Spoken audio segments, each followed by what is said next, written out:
Hello everyone, and thank you so much for joining us today for this MT for Asian Languages webinar.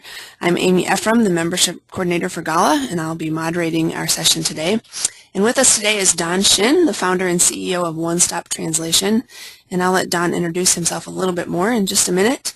Before we get started, just a couple of housekeeping items. First of all, we are making a recording of this presentation and it will be available on GALA's website, and everyone will also receive a follow-up email with a link to that tomorrow. So you can share it with other colleagues, watch it again yourself, whatever you'd like to do. Everyone's lines have been muted, but Don does want your participation in this webinar, so how you'll do that is through the question and chat box there that you have on your control panel, and you'll be able to, if Don asks a question, you'll be able to respond that way.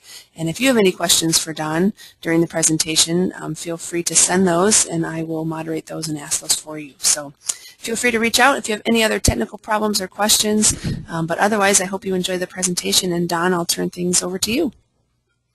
Hello, everybody.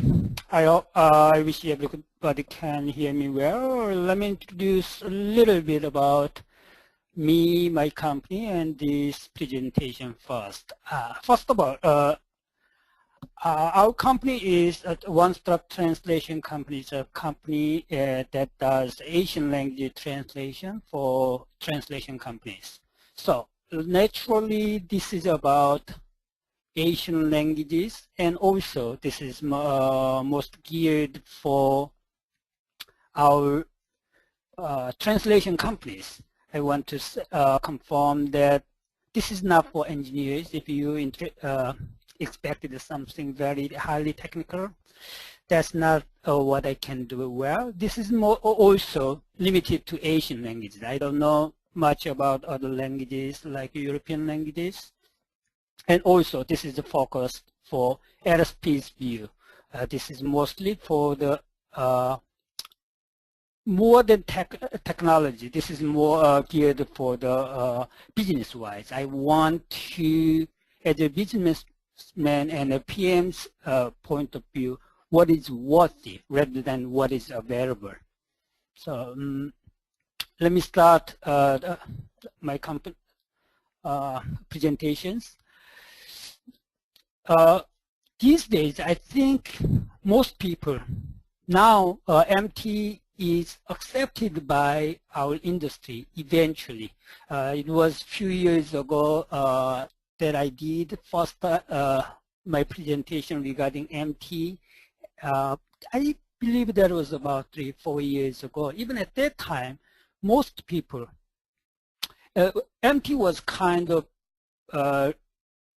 treated as a taboo in our industry, especially, strangely enough, within our own translation industry, most people worried about MT and they believe that this can be a threat, while the market already are expecting us for, to use the MT. But now, within less than 2 or 3 years, it seems like MT is very widely accepted in our industry, and most people are not worried about saying about the MT and admit that we are using the MT.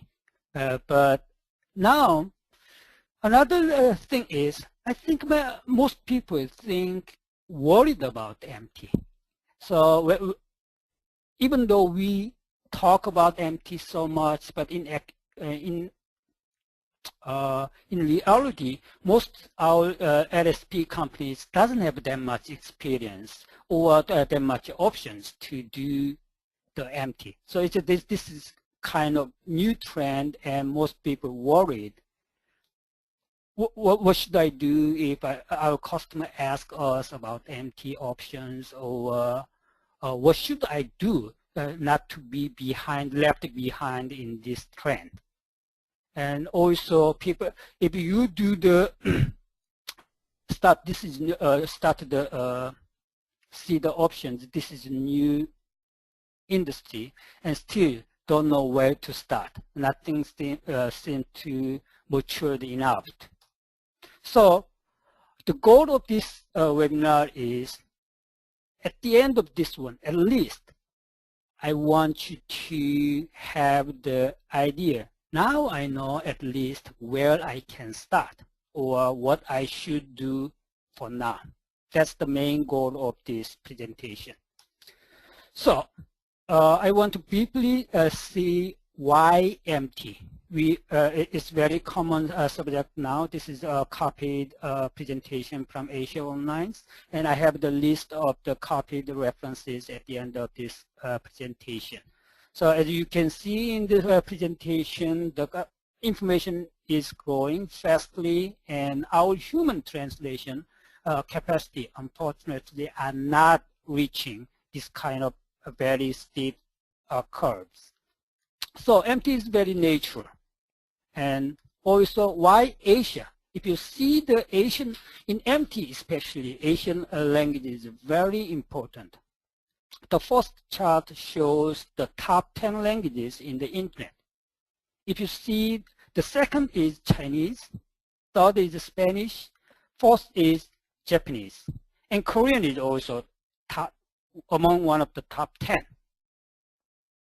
The Asian language is more important when you see the other chart. This is the patent applications by countries by WIPO in year 2011. If you see this chart, the most common languages in patent world is actually not English, as Japan has the most numbers of patents in the world, and followed by China, and third is the United States, and fourth is South Korea. So among the top 4 is 3 languages are all Asian languages. So especially in patent world, actually Asian language is the dominating word and the majority. So if you see if you count the top 10 countries patent applications, 58% of those patents are written in CJK. And also this graph is another one. I compared the most popular language pairs of FIGS, French, Italian, German, and Spanish versus CJK. Then in the internet, if you translate your English material into FIGS, French, Italian, German, and Spanish, you will meet